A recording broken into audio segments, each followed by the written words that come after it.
Okay, hello and welcome back to this online lecture for my HUP 112 class, Logic and Philosophy. Primarily, this video is intended for students in that class. Okay, so I think at this point we could turn to an examination of some of the stuff going on in the homeworks. And as usual, my strategy is to just do the starred exercises. So in fact, I'll share the textbook. I have that open um, behind. Okay. So now you should be able to see it.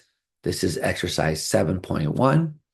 So in this first exercise, what we're doing here is we want to start with the premises that they have and apply one of our rules to just derive the conclusion. So this is like a stepping stone to what you actually have to do, because what they just want you to be able to see is that if you look at line 1 and 2 here, and you think of P as being G and Q as being F, then this says P horseshoe Q and that says tilde Q. So what follows from that is tilde G, because lines 1 and 2 make modus tollens. So these ones right here really are just trying to get you used to applying the rule to two lines and then writing down what the conclusion of that is. Like, for example, over here, you see here's a wedge, and you remember that disjunctive syllogism is the rule that governs wedges. Um, it says if you have P wedge Q and also tilde P, then you could write down Q. So in this case, you have P wedge Q in the sense of B wedge C. So if P was B and if Q was C, then this says P wedge Q and this says tilde P, and the conclusion is C. And you could say because lines 1 and 2 make disjunctive syllogism. Okay. So in this first set of exercises, that's what's going on here. We just are supplying the conclusion that immediately follows from those premises. So now by the time we get down to number 7 down here, we have slightly more complicated examples, because now we have 3 premises and we're just looking for 2 of them to apply the rule to. So we're getting closer to actually like doing what we were practicing doing before. And so here we see a bunch of horseshoe statements. So the only rule that could apply is hypothetical syllogism, which is the only one that has multiple horseshoes. And in that case, what we need is 2 horseshoe statements that have this relationship. The consequent of one is the antecedent of another. So in this case, we see H horseshoe D, F horseshoe T, F horseshoe H, and the only ones that have anything in common are 2 and 3. They have F in common, but that doesn't follow this pattern. But line 1 and 3 does, because here says F horseshoe H, and here says H horseshoe D. So if P was F and if Q was H and if R was D, then line 3 says P horseshoe Q and line 1 says Q horseshoe R. And so we could write down the conclusion that F horseshoe D from line 1 and 3, hypothetical syllogism. So by tradition, we always usually write the smallest number first, even if that's like not the order you would think of them. So if you put them in this order, it would be line 3 and 1. It doesn't really matter though. There's nothing technically wrong about writing 3 and 1. So if that really makes you happy to do that, feel free to do it. But you've got to kind of get used to writing down the conclusions of these rules and what lines they follow from. So looking over here at number 16, then there's only one rule that's going to apply here. And we see, well, there's 4 premises. So we have tilde K horseshoe tilde P, tilde K wedge G, and G horseshoe Q. And they're kind of trying to trick us here, because tilde K wedge G, you can't use that with line 1. In order to do disjunctive syllogism, it had to have tilde K, 2 tildes. You can't do anything with line 4 because we don't have G. But here what we see is that these 2 things match. So they unlock the conditional statement, allowing us to write tilde P, because lines 1 and 2 are modus ponens. So as long as you take P to be tilde K and Q to be tilde P, then this says P horseshoe Q and that says P, and the conclusion of that would be Q. Okay, so hopefully that's making some sense. If it isn't, then you can always ask a question. All right, so but moving on down here to number 10, which we can see here, we have H horseshoe A, we have A wedge M, we have G horseshoe H. So there's not a lot we can do with this. Like, for example, lines 1 and 2, they don't make anything. But if you were making a mistake, you might think that asserting the consequent was valid and write H down here, because of lines 1 and 2, but that would be invalid. That's the invalid argument form of asserting the consequent, which we don't want to use. You can't do anything with lines 2 and 3 because this doesn't have a tilde in front of it. So this says A wedge M, but you need a tilde in order to use disjunctive syllogism. So it looks like the only things that present themselves are maybe that first line and that last line. And hopefully you're kind of spotting by now that there seems to be a pattern here. G horseshoeing H, line 1 has H horseshoeing A. So that gives us G horseshoeing A because lines 1 and 4 are hypothetical syllogism. As long as you take P to be H and sorry, P has to be a G. Sorry. You can define these things however you want, but if it's going to fit into that pattern, this has to be G, and Q has to be H, and R has to be A. And then this says P horseshoe Q on line 4, and line 1 says Q horseshoe R, A, H horseshoe A, and then the conclusion is G horseshoe A. Okay, so that's how you do these from this section. And this really is a good like training tool, I think. So you should spend some time doing this. Okay, so what happened to this one? Number 13 is a bit wonky because it goes over onto the next line. Okay, so is there any way to make it so I can see everything? I actually don't know, but it's just 2 lines, L horseshoe F and tilde C horseshoe tilde F. So I could just write it right here. So line 2 is L horseshoe F, and line 1, what did I say it was? Tilde F horseshoe, tilde C horseshoe tilde F. Okay. Tilde C horseshoe tilde F. Okay. So if we have these 4 lines and we're only allowed to apply one of these rules, and we're looking at this, then line 1 is a P horseshoe Q statement. So as long as you have P having tilde C and Q being tilde F, then line 1 says P horseshoe Q. And what's interesting is if you look around, line 3 says tilde tilde F. So if Q stands for F, tilde F, sorry, if Q stands for tilde F, then putting a tilde in front of that would give you tilde tilde F. So line 3 actually says tilde Q, as long as you're thinking of that. And that's modus tollens. So if you have P horseshoe Q and also tilde Q, then you're allowed to write down tilde P.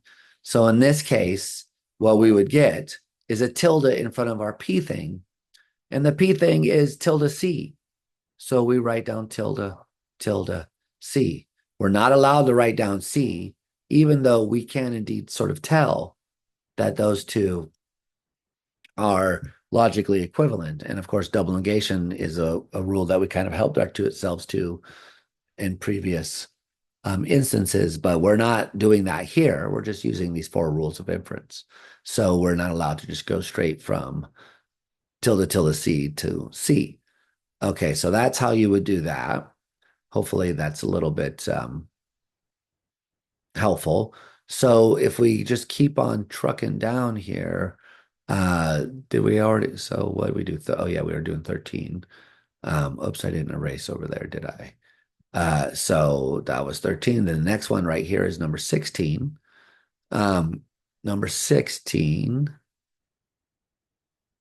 Okay, so we have tilde K, horseshoe, tilde P, tilde K, wedge G, G, horseshoe, Q. Did I already do this one? No, I don't remember. Okay, but let's just say I didn't. So looking through this, well, the only ones that really match up are these three here. So we have tilde K. Oh, I did do this because I remember doing that. So, okay. What about number 19 down here?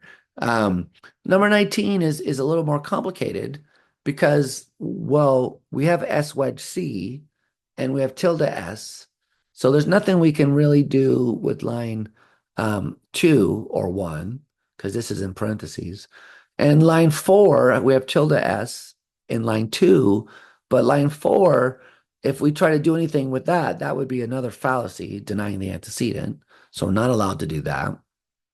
We have tilde L here, and that allows us to see that lines 1 and 3 make modus tollens as long as P is the S wedge C and as long as Q is L, then this says tilde L. And the conclusion of modus ponens would be tilde P, which in this case would mean tilde parentheses S wedge C because 1 and 3 are modus tollens. Okay, so if P is S wedge C, then putting a tilde in front of it means tilde in front of S wedge C, which is what I wrote down there. Okay, so we'll see if there's any more of these on the next page. Okay, nope, there isn't. There's the next set of assignments. So now we're missing a premise in these ones. Whereas before we were missing a step.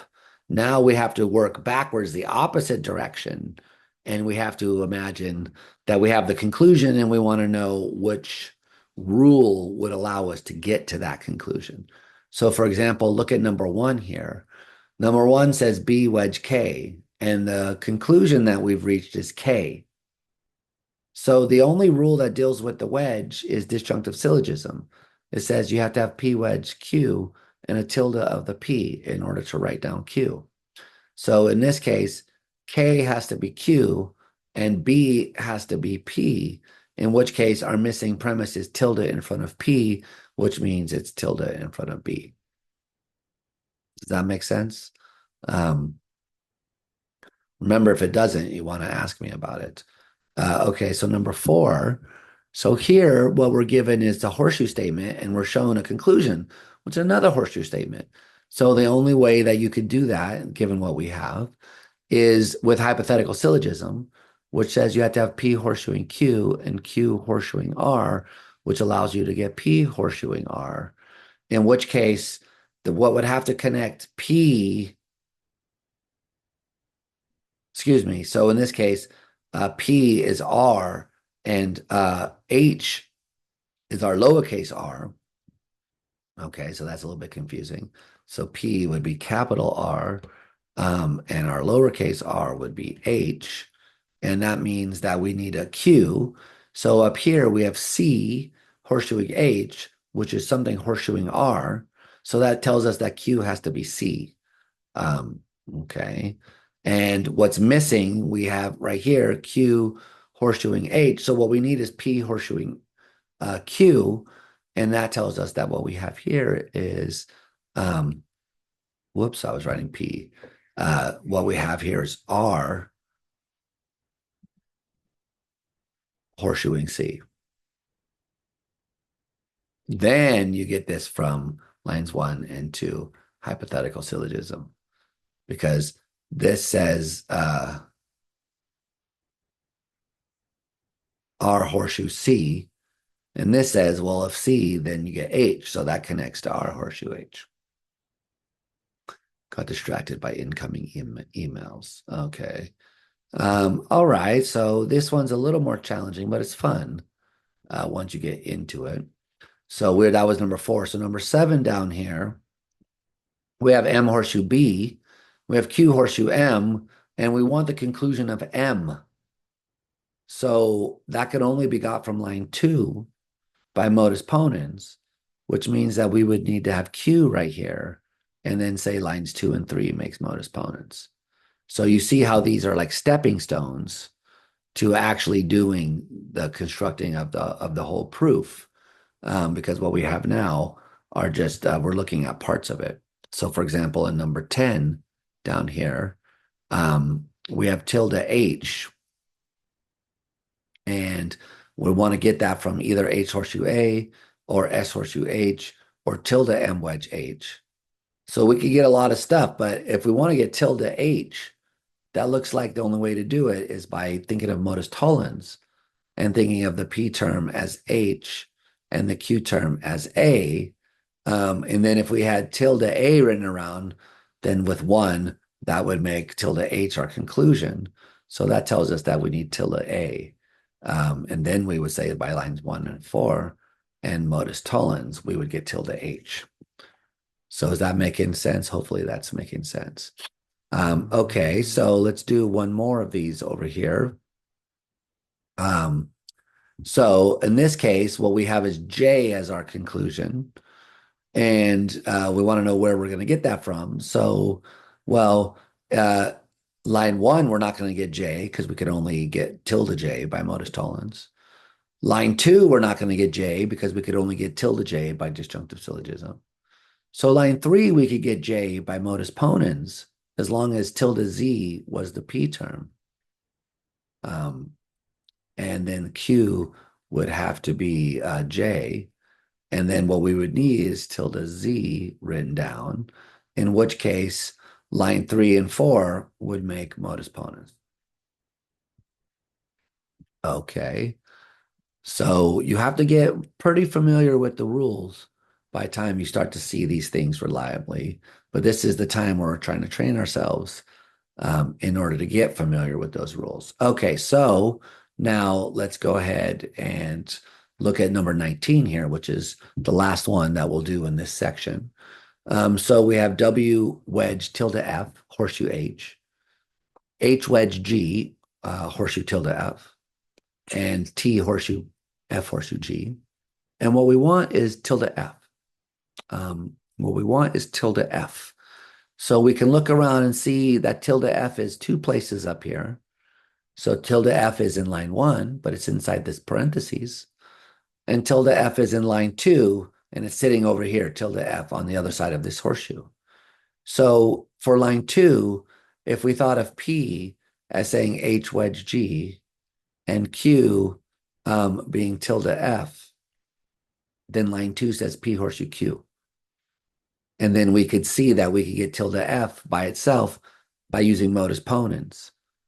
As long as if in addition we had the as a premise H wedge G, then that would allow us to say 2 and 4 make modus ponens.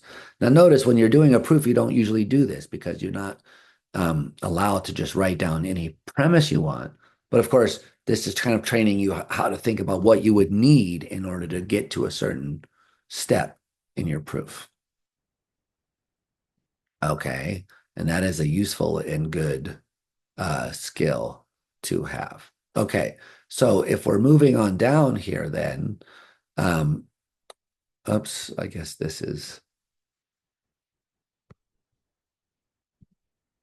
if we're moving on down here then, and starting to look at the exercises that we have here, I think we can make this bigger, right? Give us a little more space. So some of these should hopefully make sense to you now that we've done this. So if you look at this one, so if you have as a premise tilde C horseshoe A horseshoe C, and if you have as another premise tilde C, can you get to the conclusion tilde A? Well, you see tilde A is not written as a premise anywhere, but you can also see that this tilde C and that tilde C make modus ponens. So as long as your P term was tilde C, and as long as your Q term was A horseshoe C, then this makes modus ponens and allows you to write that A horseshoe C is true. Why? Because lines 1 and 2 make modus ponens. as long as your P term is tilde C and the Q term is A horseshoe C, then line one says P horseshoe Q and line two just says P. Okay.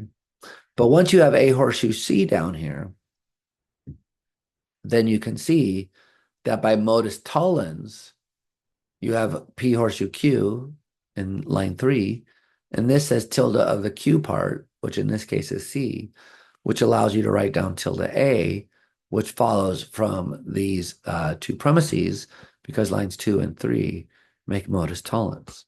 Now we've written down the conclusion, so we would be done.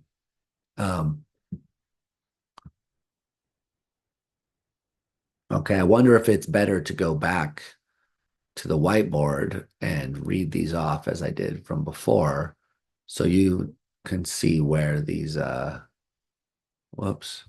Um,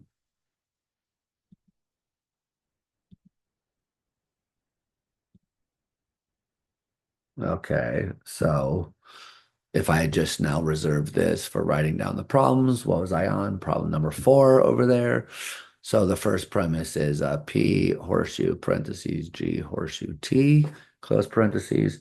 Second premise is Q horseshoe T horseshoe E. Third premise is P. Fourth premise is Q. Conclusion is G horseshoe E. Okay, cool. So this one looks like what we want is G horseshoe E. And we can kind of see that up here, there's no G horseshoe E written down anywhere. So that's not going to be an option to try to get it. But we can see that there's a couple of horseshoes in these parentheses, G horseshoes T and T horseshoes E.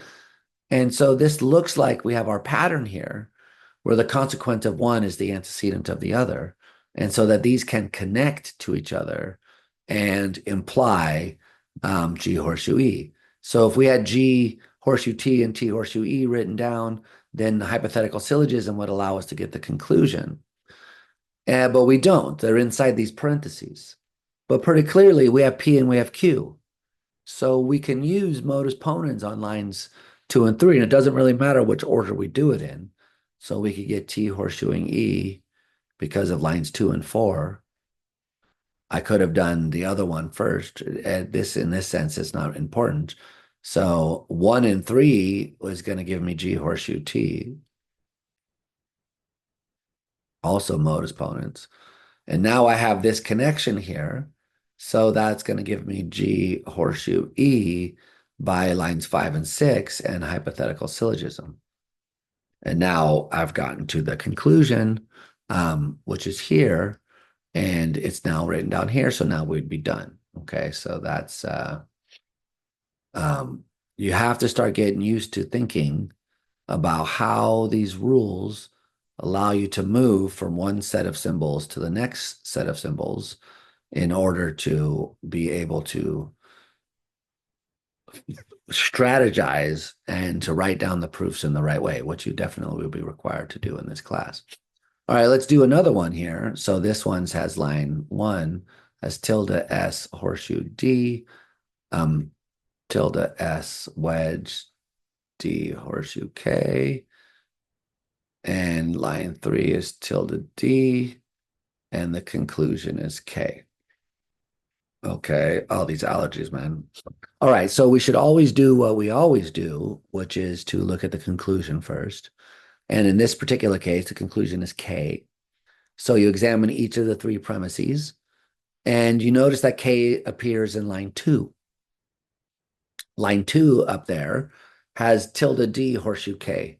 So of course, this is inside parentheses. But if you had tilde D horseshoe K written down on some line, then modus ponens would allow you to break off the K part by having tilde D around. So that would make modus ponens, and then you could write down K as long as you thought of P as being tilde D and Q as being K. Then this would make modus ponens. Okay, so how do you get this D tilde D horseshoe K outside of the parentheses here? Well, In order to do that, you would have to break it apart from this wedge that we have. And we only have one rule. That's disjunctive syllogism, which says if you have this, then you can break apart the wedge. So in that case, we would have to have P being tilde S and Q being tilde D horseshoe K. And then line 2 could be thought of as saying P wedge Q. In which case, in order to break that apart, we would need tilde in front of the P term. And if the P term is tilde S, then we would need tilde tilde S. Okay. So now tilde tilde S is not written down anywhere here. But in line 1, it says tilde S horseshoe D. And if you think about modus tollens, then if P equals tilde S and Q equals D, then line 1 says P horseshoe Q, and modus tollens would require tilde D, in which case you would be able to write down tilde tilde S. And you can see, in fact, that on line 3, we have tilde D. So that would allow us to go to line 4, tilde D together with line 1 yields tilde tilde S, because lines 1 and 3 make modus tollens, and we write a tilde in front of the P thing. Once you have tilde tilde S, then lines 2 and 4 make disjunctive syllogism, and we could say tilde D horseshoe K, because lines 2 and 4 make disjunctive syllogism. So we have a negation of tilde S, which is what negation S is. Now, once we have this, then we can see that tilde D, and if tilde D, then K, give us K by lines 3 and 5.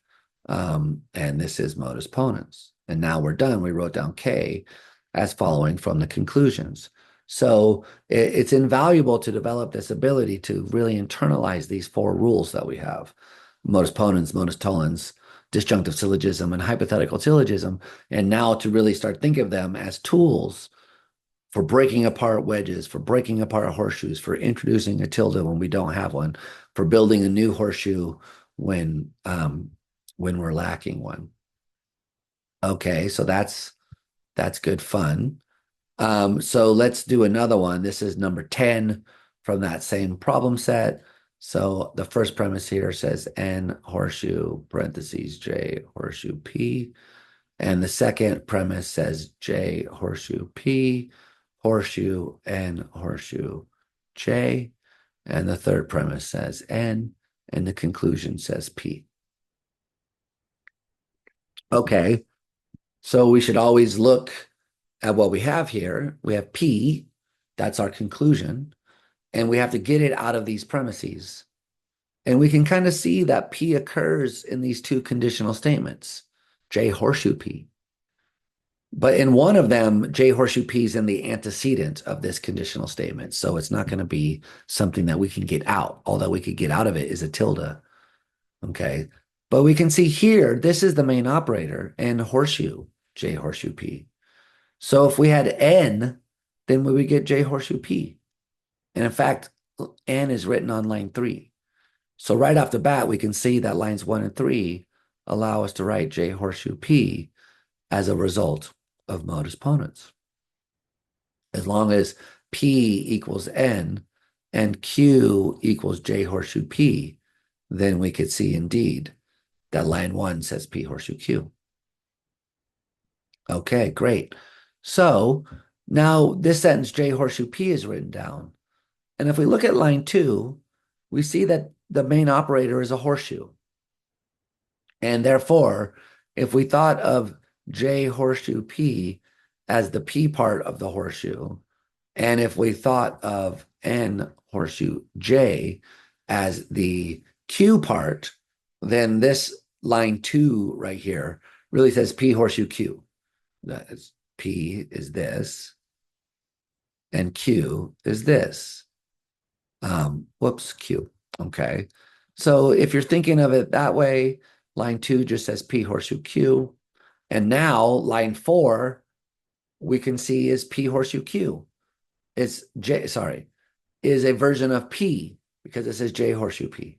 Therefore, we could break off this part, we could take this and literally snap it, and bring down the thing in parentheses down here because line 2 and 4 is modus ponens. Okay. So now, of course, we see that we have n horseshoe j. So we could do a couple of things. So we could do modus ponens and get j, and then do modus ponens again and get p. Or we could do hypothetical syllogism and get n horseshoe p, and then do modus ponens and get p. So either one of those is perfectly fine.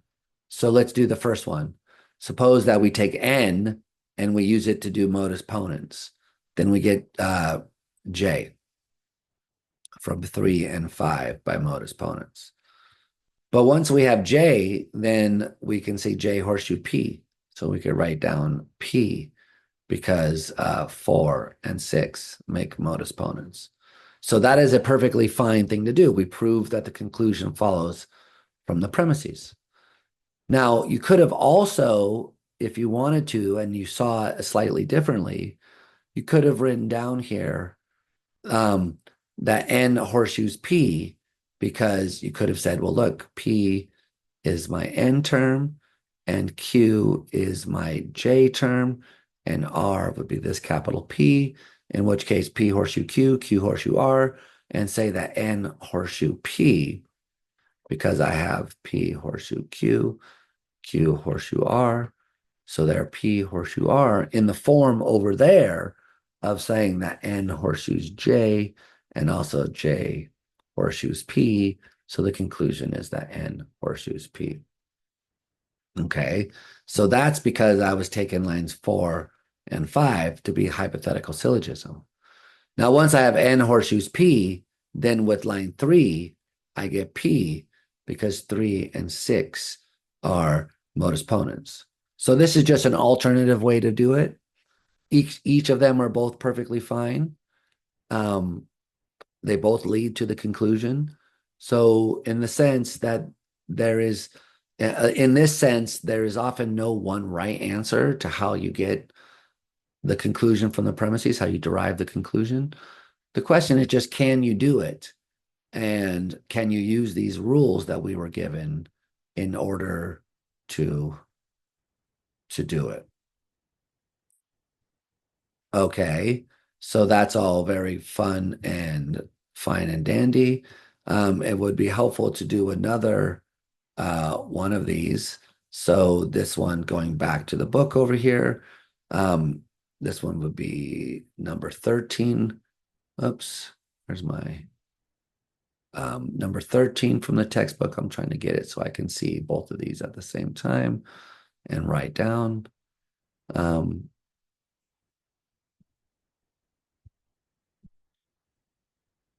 So number 13, the first premise says R horseshoe G wedge tilde A. And the second premise here says G wedge tilde A, horseshoe tilde S. And the third premise says G horseshoe S. Fourth premise is R, conclusion tilde A. Okay, very good. So now our goal is always the same here.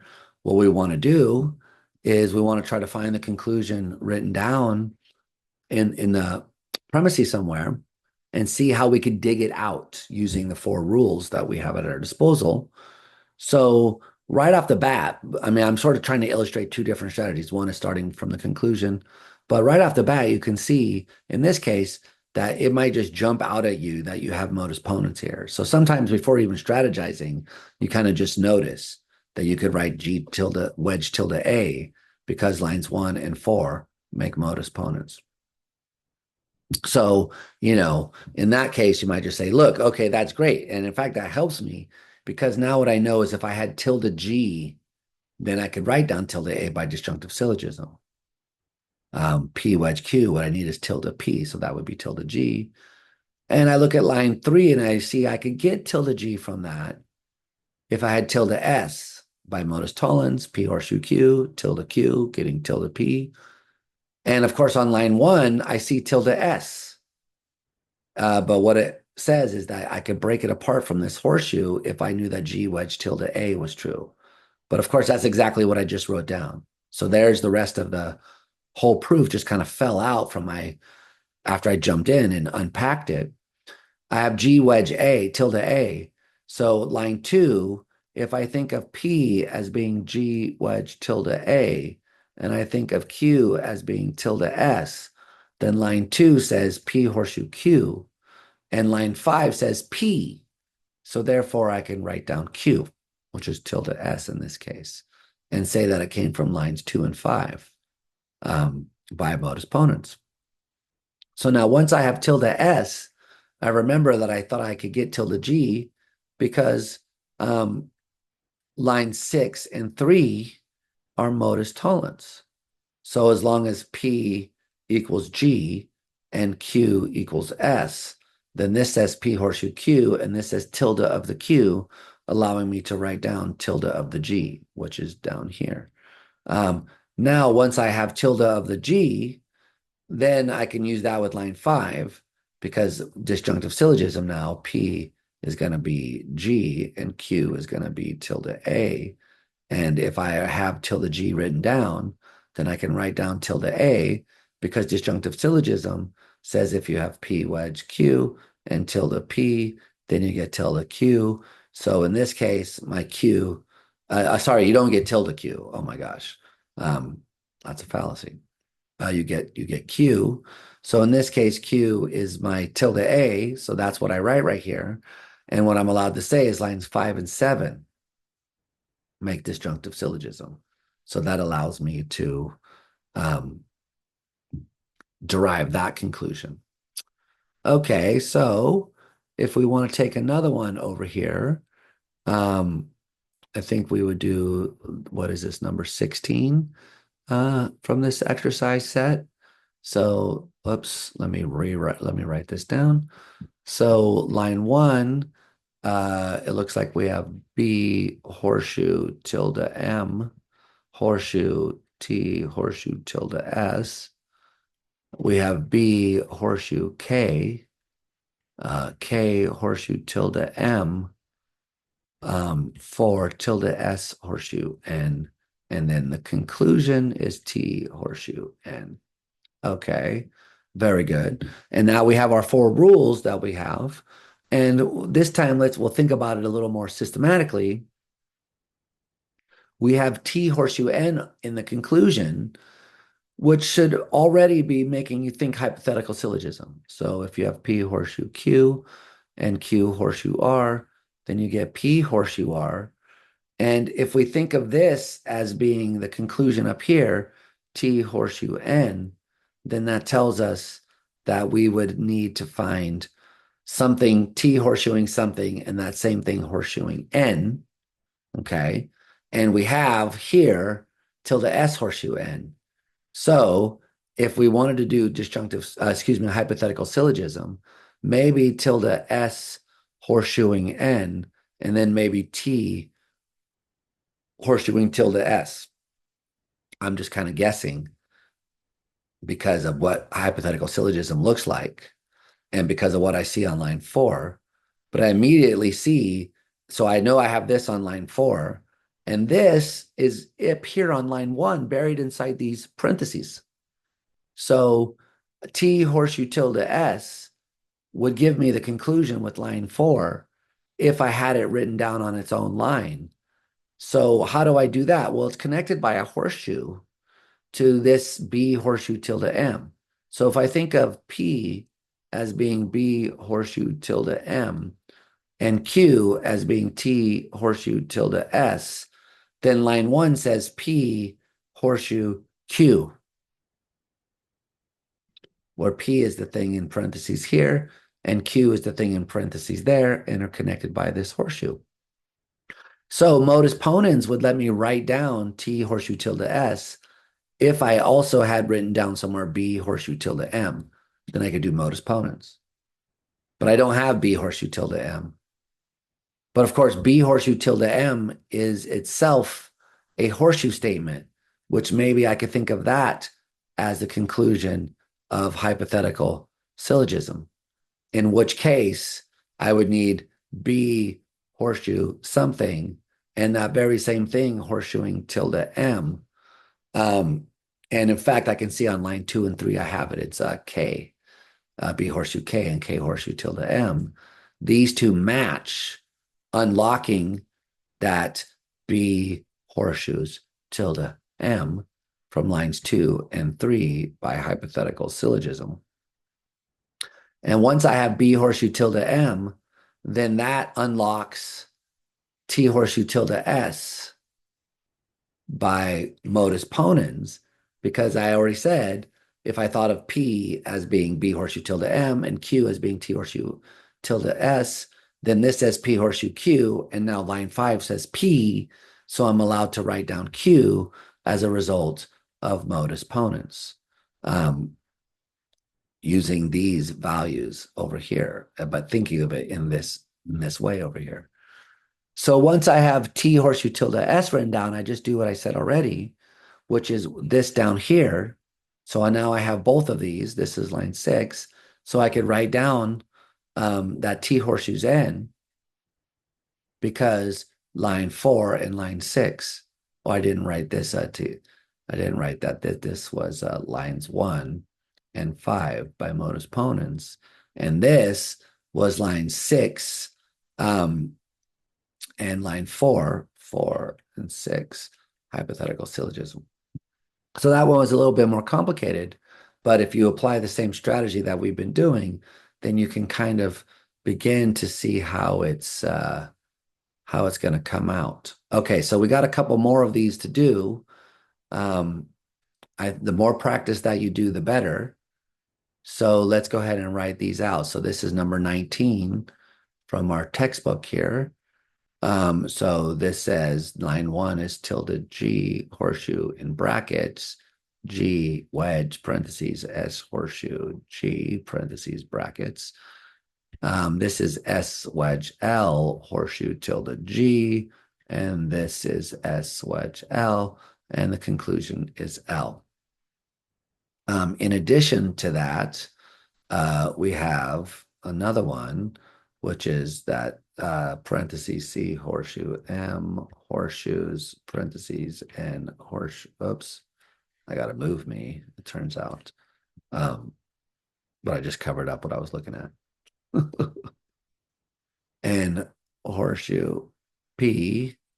And the second premise is C horseshoe N horseshoe N horseshoe M. This one's my nemesis.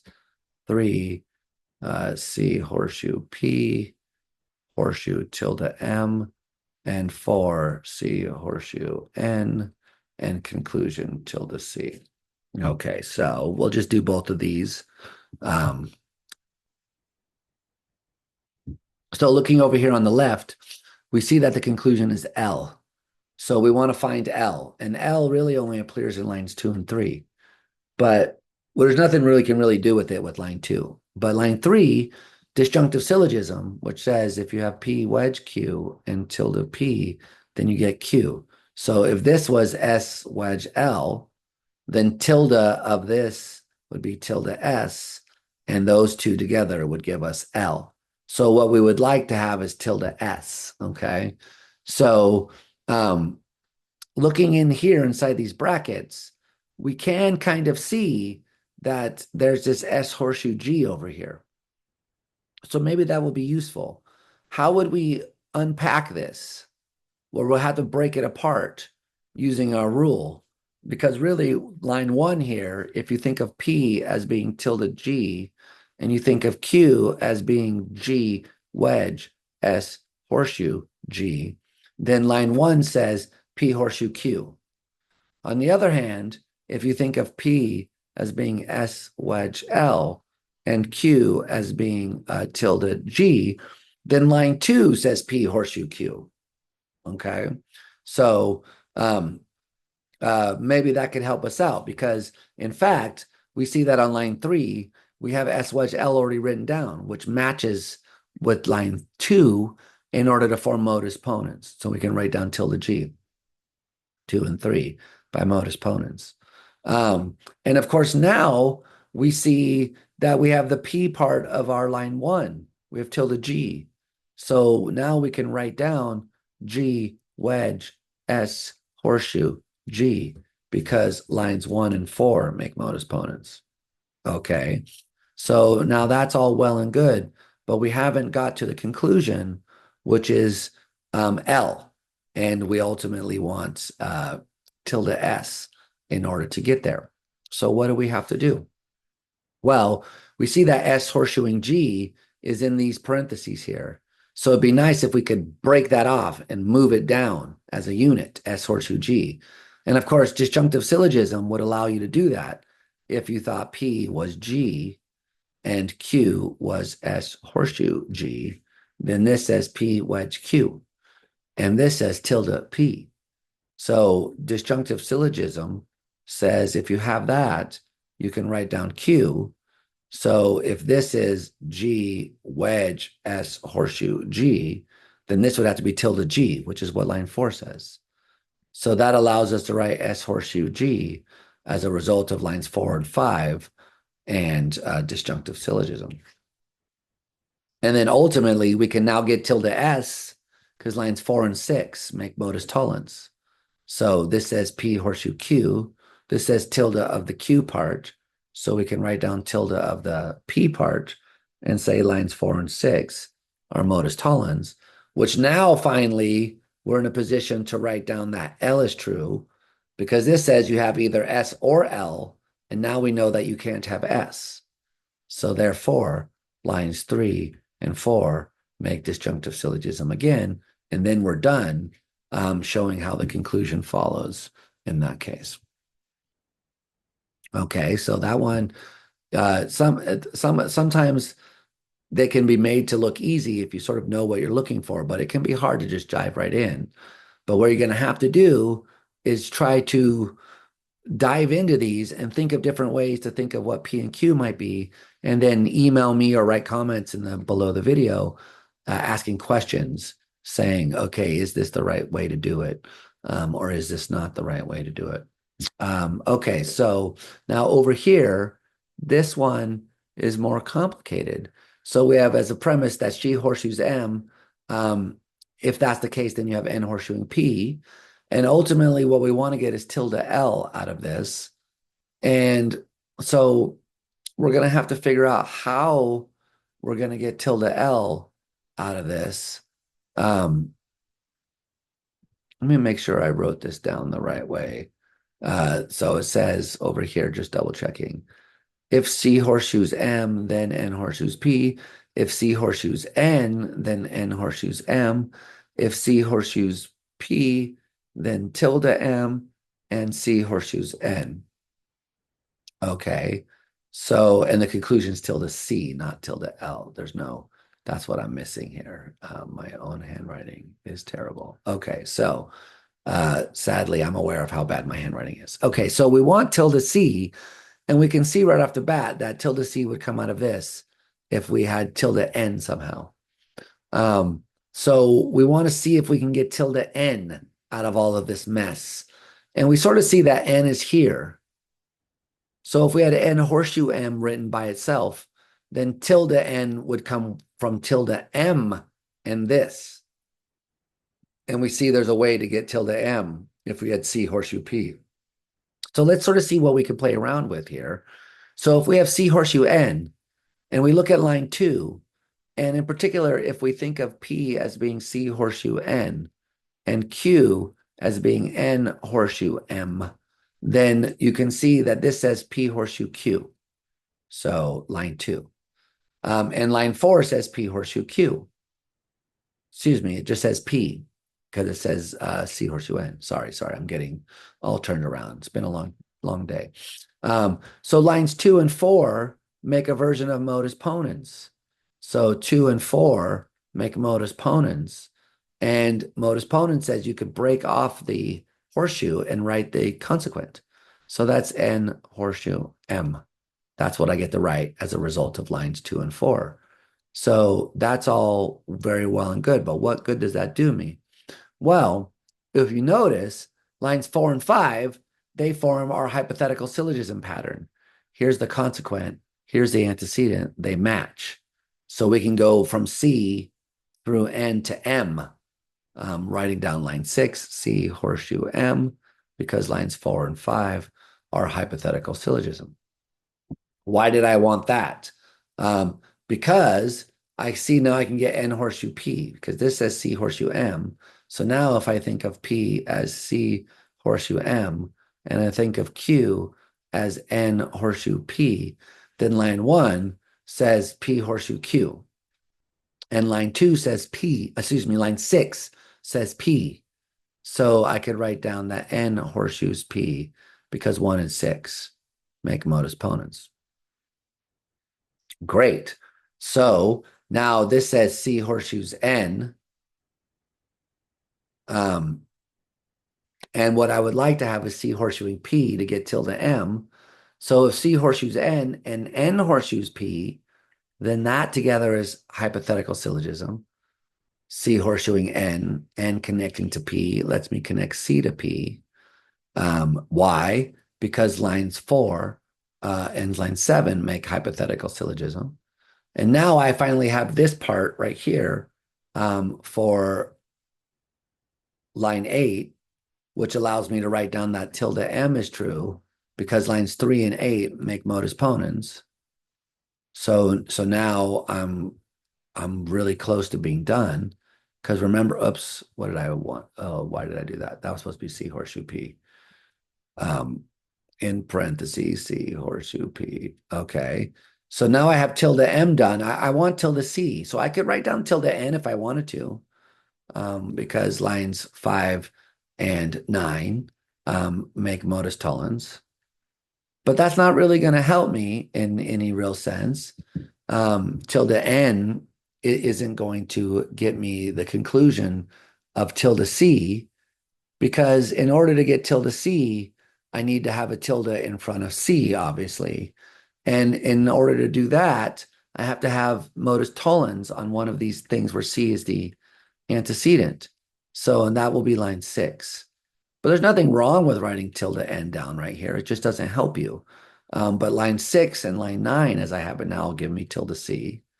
That's modus tollens. So now I'm done. The conclusion has been derived. So that's all very fun and spectacular. Was that all of these that we wanted to do?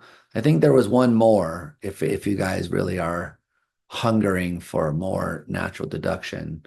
There's one more that we can do. Okay, so in this case, we have line 1, tilde N horseshoeing brackets, parentheses, B, horseshoe D, horseshoe, parentheses, N, wedge, tilde E. Okay. And the second premise here is B horseshoeing E connected to a horseshoe to tilde N. And the third premise is B horseshoe D. And the fourth premise is D horseshoe E. It's going to bother me the whole time. So let me just erase that D part. Can I do this? Oh, so care. Oh, man. That's B. D horseshoe E. And the conclusion is tilde D. Okay. So this one is in some sense a complicated one because it's the last one in this problem set. So probably going to be a bit more complicated. But we want to start sort of doing the same things. We see that we have tilde D here. So we would like it to be the case that we could get tilde D. And we see that tilde D is not written down anywhere. But instead, we sort of see that D is this in this conditional statement. So that sort of gives us some clues that if we could get tilde E, or if we could get D connected to something else, then we might be cooking with gas here. So here we have tilde N, and tilde N is something that we're going to want to have on a line by itself. So tilde D, maybe here this tilde E and that would give us tilde D. So we're sort of seeing ways that we could combine these things. The first thing we should notice is that we have this hypothetical syllogism, P horseshoe and Q. Q horseshoeing R allows us to write that B horseshoes R, P horseshoes R, because lines 3 and 4 are hypothetical syllogism. Why did I want to do that? Because line 2, as long as you take P to be B horseshoes E and Q to be tilde N, then this line says P horseshoe Q, and now line 5 says P. So that allows me to write down line 6, that tilde N is true, because lines 2 and 5 make modus ponens. So that's great, because now I have tilde N. And line 1 up here, as long as you interpret P as being tilde N and Q as being everything in brackets right there, which is B horseshoe D horseshoe N wedge tilde E, then line 1 says P horseshoe Q, and line 6 says P, which allows me to write down B horseshoe D horseshoe and wedge tilde E, and say that's because line 1 and 6 make modus ponens. Now, why does that help me? Well, because now line 7 says P horseshoe Q. The P part is this thing in parentheses, B horseshoe D. And the Q part is this thing in parentheses, N wedge tilde E. So if I had B horseshoe D, I could break this apart and write N wedge tilde E. And of course, I do. So I can write N wedge tilde E because line 3 fits into this, unlocking that right there. 3 and 7 make modus ponens. Now, great. Now I have line 6 that says tilde N, and this line which says N or not E. So I can write down not E. Why? Because 6 and 8 make disjunctive syllogism. But of course, once I have not E, then I can write down tilde D from line 4. So that allows me to write down tilde D because line 4 and 9 make modus tollens. So this one was a little bit more complicated, but you have to get into the habit of thinking about what the main operator of these things is and how that lets you think of them in terms of P horseshoe Q, tilde P, tilde Q, P wedge Q, etc., in order to work your way through these things. Okay, so now, of course, natural deduction is a bit of a pain in the neck, but in another sense, it's very handy because, for example, in this case, you have N, you have B, you have D. Well, that's not too bad. So you only have 2 to the 3, which is going to be 8 lines for, wait, N, B, D, E. Sorry, that's 4. So you have 16 lines of a truth table and 4 premises, some of them which are fairly complicated. So doing 16 lines of a truth table for this sentence, tilde N, horseshoe brackets, B, horseshoe D, horseshoe N, wedge tilde E, is going to be somewhat complicated. So just showing how by a few steps, starting from these premises and applying the rules that we have, get you to the conclusion is a lot more simpler. So now, of course, the drawback for natural deduction is that we can't prove that arguments are invalid because you can never really tell if you just aren't smart enough to get to the conclusion, because you could always apply more rules. There's always things you could write down. So for now, we're sort of restricting ourselves to thinking only about valid arguments. And you really still need truth tables, which is why it's called a decision procedure, whereas these are proof procedures. You could prove that something is true if it is, but you can't show that it's invalid if it is. So you still have to rely on truth tables. And now, of course, ultimately the goal here is that you want to be able to show that if you have a valid argument, then you can prove that it's valid. And if you can prove that it's valid, then you have a valid argument. So in other words, what this means in our case is that if you have a truth table, if you have a truth table that shows it's valid, then you better be able to have a natural deduction proof deriving conclusion from premises. Premises.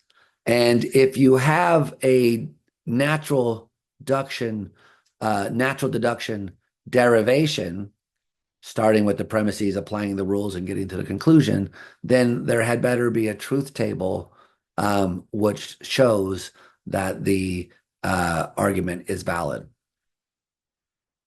So these are sometimes we would introduce fancy symbols here. So just in case you ever see these, sometimes you will see this symbol, which is called a turnstile. And then this symbol, which is called the double turnstile, cleverly.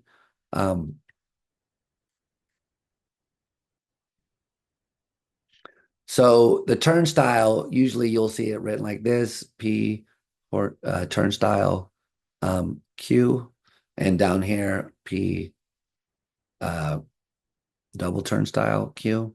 So sometimes you might also just see it written by itself, Q.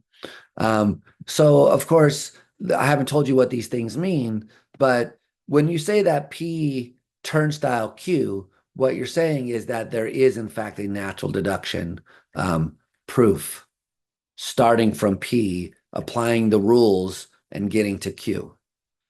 When you say that P double turnstile Q, what you're saying is, in fact, there is a truth table.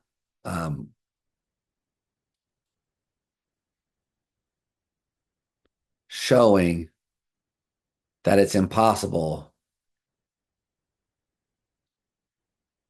for P to be true and Q to be false.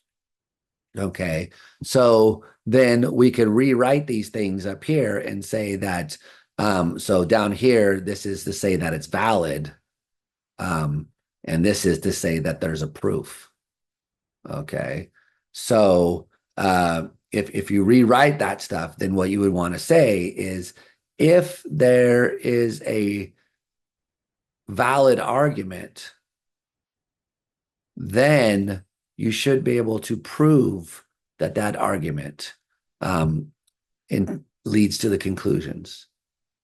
And if you can prove that it leads to the conclusion, then there had better be a truth table that shows that that's the case. So these properties are called being sound and complete, that you want a logical system that allows you to prove all the valid arguments and only the valid arguments. Only the valid arguments get proved. So now, of course, the four rules that we have introduced don't really allow us to prove that for every valid argument that exists, even ones expressible in our language, you would have to add more rules. But of course, with the quest for this has been pursued, and we know what rules or variations of them you could use in order to get a sound and complete system. Perhaps surprisingly, some systems are not neither sound nor complete, and so there are some interesting twists and turns in the history of logic here. Now, of course, all of this natural deduction stuff is just one kind of proof system that you get in logic.